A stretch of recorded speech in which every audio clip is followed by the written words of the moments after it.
everyone, welcome back to my channel. My name is Tiffany. In November 2019, I was diagnosed with polycystic ovarian syndrome. I'm not going to go too much into detail about that in this video because I've already made another video about that I'll link within this video. And when I was first diagnosed, I immediately went on YouTube just to look up other people's experiences, and I always found it very helpful. So today I'm going to talk about all of the supplements I take to help manage my symptoms. I just want to put out a disclaimer before we go into this video. I am not a doctor, nor am I a registered dietitian or a nutritionist. So all of these supplements that I take are based off of the research I have done. So before you guys go and take these supplements, make sure you consult with a doctor first before you do that. But this is everything that has worked for me, so I'm just sharing that with all of you.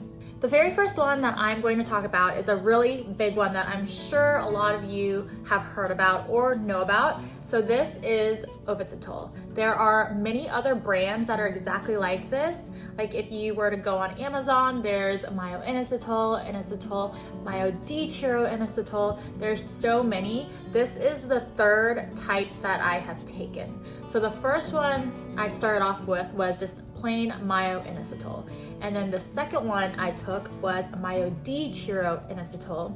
And then when I finally went back to the doctor, she wanted to put me on metformin, but I told her that I didn't want to do that because I wanted to go down the more natural route before I tried something else.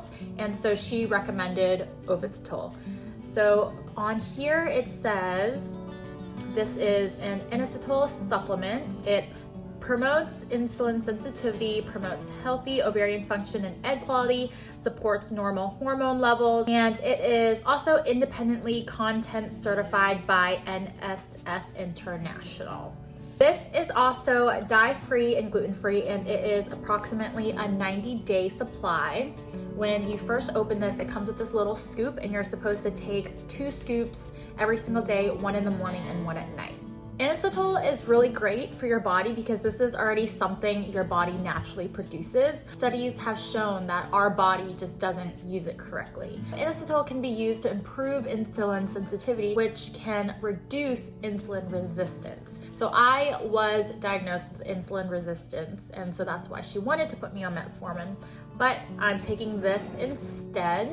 I will tell you guys some of my experiences with inositol. I personally really love it, and I don't think I could live without it. I've been taking it since I think December of 2019. So it's been a good bit now. And when I first started this, I noticed that my cravings for carbs and sugar kind of reduce, because when you're insulin resistant, your body doesn't know how to control its blood sugar correctly. So you're constantly craving carbs, you're constantly craving sugar because your blood sugar is so unstable that it needs those things to try to stabilize it again because it keeps crashing. I knew this was curbing my cravings for sugars and carbs because when I was waiting for the supplement to come in, I couldn't take it for like 4 days. And during those 4 days, I could not stop wanting to eat carbs and sugars. And during those couple days was actually the worst that I have been on this keto diet. And then the moment I went back on this, after it started regulating everything in my body again, those cravings subsided, and now everything's fine again. I do still get cravings every now and then, don't get me wrong, who doesn't love pizza or ice cream, but I can learn how to control it. As some of you may know, if you watched my previous PCOS video, I lost my period in September. But once I started taking inositol, my period did come back and has been regular ever since I started this. So this has been a really, really good supplement. The next one I am going to talk about is probiotics. The ones that I do take is the Culturelle.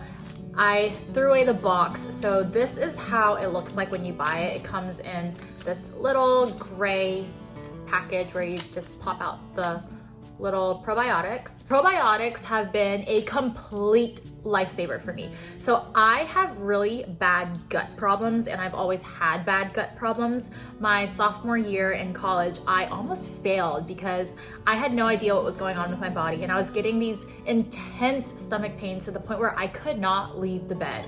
So that was a really, really tough year for me.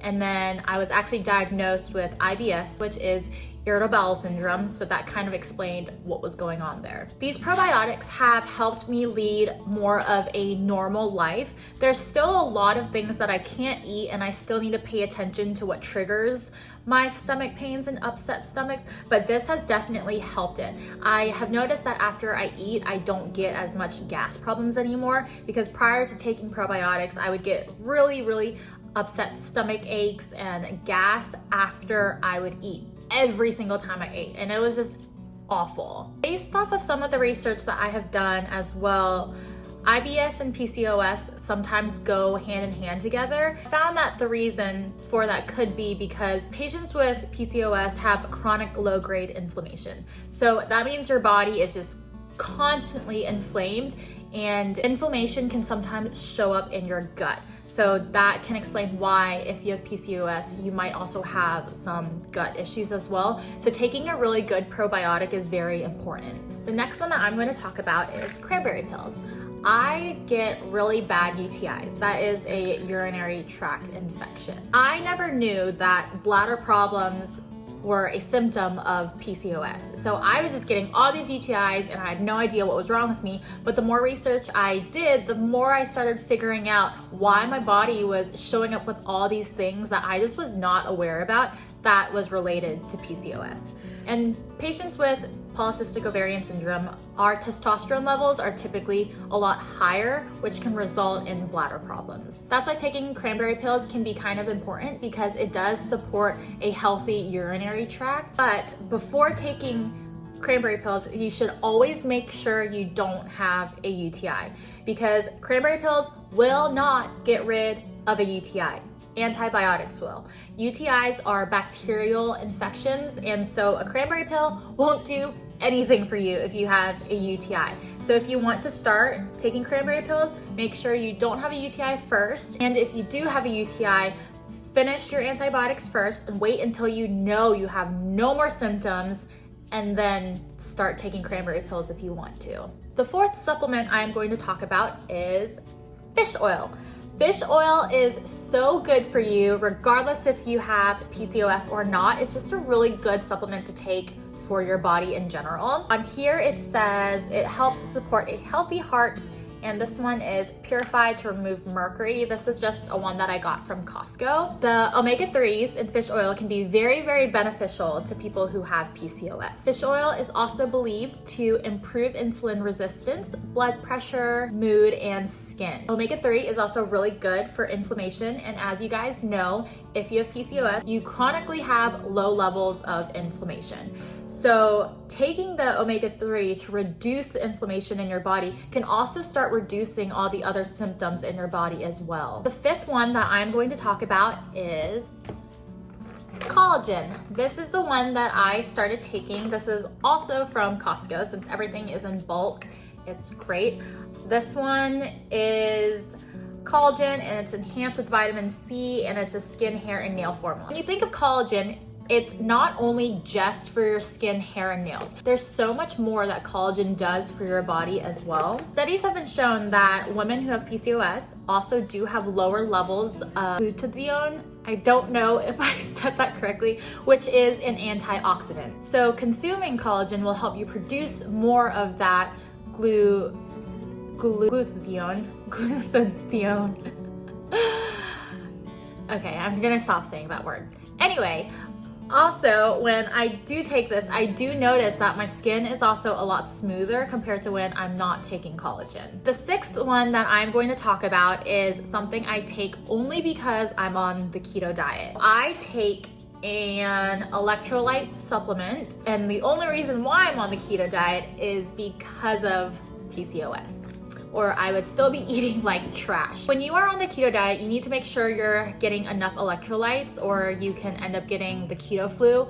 I have never gotten the keto flu. The reason why you need to make sure you're getting enough electrolytes, which you can also do by salting your food more often, is because when you restrict your carb intake on the keto diet, your body will begin to process the electrolytes differently. Because your insulin levels are low, your kidneys will begin to excrete more sodium. The last one I'm going to talk about is a supplement that I am no longer taking. So this, I've heard a lot of really, really great things about this, but I just don't take it because it's not something I need for my body anymore. So this last one is Maca. Maca is an all-natural energizer. It promotes sexual and reproductive health, and it also supports hormone balance and decreasing estrogen, decreasing appearance of your facial hair, regulating periods, and increasing fertility. I stopped taking this because I naturally have low levels of estrogen. Before I did my blood work, I didn't know I already had low estrogen, so I was taking this.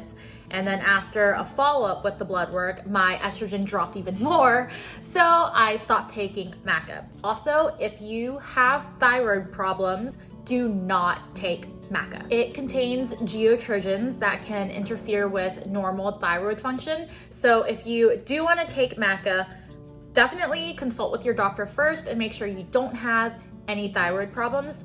But like with any supplement that you're taking, you should always talk to your doctor first because they'll know if it's something you should or shouldn't be taking. So definitely talk to them first. But these are all the supplements that I take on a daily basis. I sometimes do take a woman's multivitamin as well, but I only take it if I remember. A lot of the times I don't remember because I'm already taking so many supplements as is. I hope you found this video helpful, and if you like this video, don't forget to give it a thumbs up, comment, and subscribe, and I'll see you in my next one.